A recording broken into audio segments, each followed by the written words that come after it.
Hello student. मिलते हैं एक नए क्वेश्चन के साथ जो कि अभी 2025 में आया है 25 जनवरी को। और ये क्वेश्चन इंटीजर में आया था।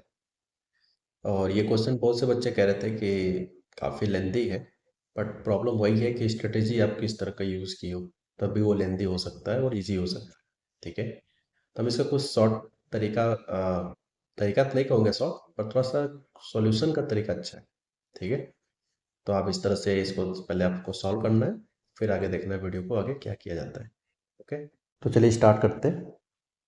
क्वेश्चन में दिया गया है कि if the equation a b minus c x square plus b times C minus a x plus C times A minus b equal to zero has equal roots. ठीक है, अब प्रॉब्लम क्या है कि स्टूडेंट के हिसाब से अगर ये लाइन लिखा है हैज़ इक्वल रूट्स, तो जनरली क्या करेगा कि इक्वल रूट्स के लिए उसको पता है कि डिस्क्रिमिनेंट की वैल्यू जीरो लिखना चाहिए, जो कि बिल्कुल सही है, एकदम जेन्युइन बात है। फर्स्ट क्लिक स्टूडेंट के माइंड में यही आएगा। ठीक है, बट कई बार क्या होता है कि क्वाड्रेटिक इक्वेशन में देखकर हम कुछ डिसीजन ले लेते हैं। रूट्स की वैल्यू हम ऑब्जर्वेशन से कई बार कैलकुलेट कर लेते हैं। कैसे कैलकुलेट करेंगे? तो अगर आपकी एज ए स्टूडेंट आपके दिमाग में ये सारी बातें नहीं आती कि कैसे सोचेंगे ये सब चीज़ें, तो आप इस चीज़ को लिखकर स्टार्ट कर सकते हो क्वेश्चन में। ठीक है, डी का मतलब डिस्क्रिमिनेंट है, that is b square minus 4ac। But मैं ये नहीं करूँगा, अगर ये करूँगा तो फिर लेंदी चला जाएगा और बहुत से लोग ये किए भी होंगे, जो कि एकदम जेन्युइन तरीका है बी स्क्वायर माइनस 4ac से equal to zero equal to solve करना। अब हम इसको स्टार्ट करने जा रहे हैं किसी और तरीके से। अगर आप इस इक्वेशन को ध्यान से देखो, इस इक्वेशन में अगर हम बाई ऑब्जर्वेशन पुट करें x इक्वल टू 1, तो क्या आता है चेक करते हैं। ए बी माइनस सी, 1 का square 1, B times C minus A into 1 plus C times A minus. अगर आप ए का बी में मल्टीप्लाई करेंगे तो आएगा a b minus a c, b का इसमें मल्टीप्लाई करेंगे तो आएगा b c minus b a, c a minus c b equal to zero. तो प्लस ए बी से माइनस ए बी खत्म, प्लस ए सी से माइनस ए सी खत्म, प्लस बी सी से माइनस बी सी खत्म। अब देख सकते हो जीरो इक्वल टू जीरो आ रहा है। इसका क्या मतलब है कि आपने जो x की जगह पे 1 सब्स्टिट्यूट किया है, 1 इस पर्टिकुलर इक्वेशन का एक रूट है, as root 1। But according to question कहा गया है कि इस क्वाड्रेटिक इक्वेशन के जो दोनों रूट्स हैं वो कैसे हैं, इक्वल।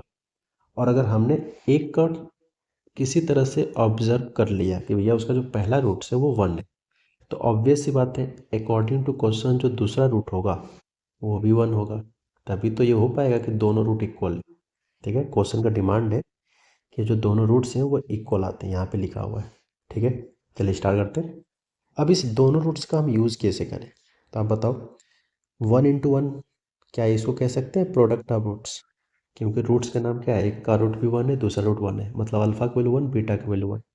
तो अल्फा इंटू बीटा हमने यहाँ पे अप्लाई कर रहा हूँ। ठीक है, दिस तो सी बाई ए होता है, सी मतलब ये constant term, c minus a minus b, और डिवाइड बाई ए मतलब होता है coefficient of x square, that is b minus. ठीक है, अब थोड़ा सा इसको कैलकुलेट करते हैं और देखते हैं क्या बनता है। तो यहाँ से आ जाएगा A B plus B C equal to 2 times A सी।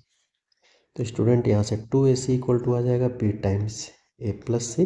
अब ये a प्लस सी और b, ये दोनों की वैल्यू आपको पता है। कैसे पता है? b दे रखा है 36/5 और a प्लस सी दे रखा है 15, दैट इज 15।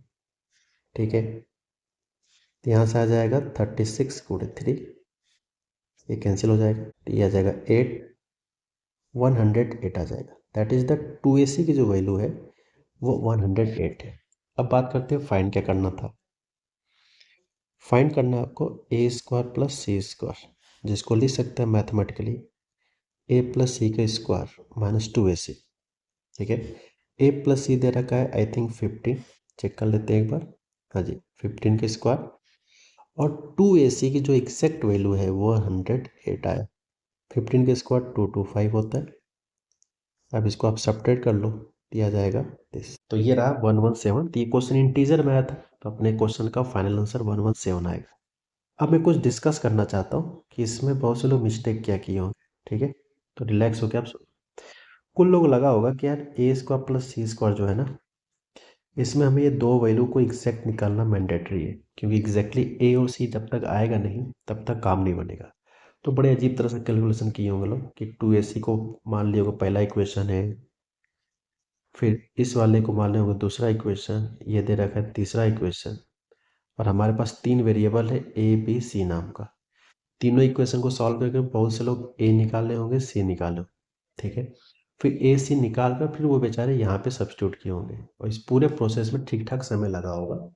तो हो सकता है कि आप इस सॉल्यूशन को करते टाइम आप बहुत सारे पैनिक अटैक भी आ सकते हैं मे बी एग्जाम में, कि यार इतना लेंदे जा रहा कौन करे, ठीक है।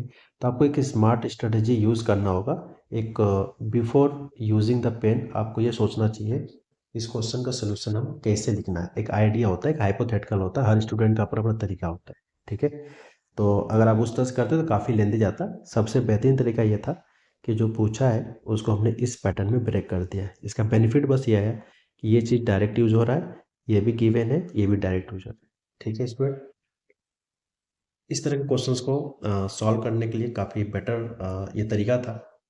मिलते हैं नेक्स्ट वीडियो में, तब तक के लिए गुड बाय, बाय बाय।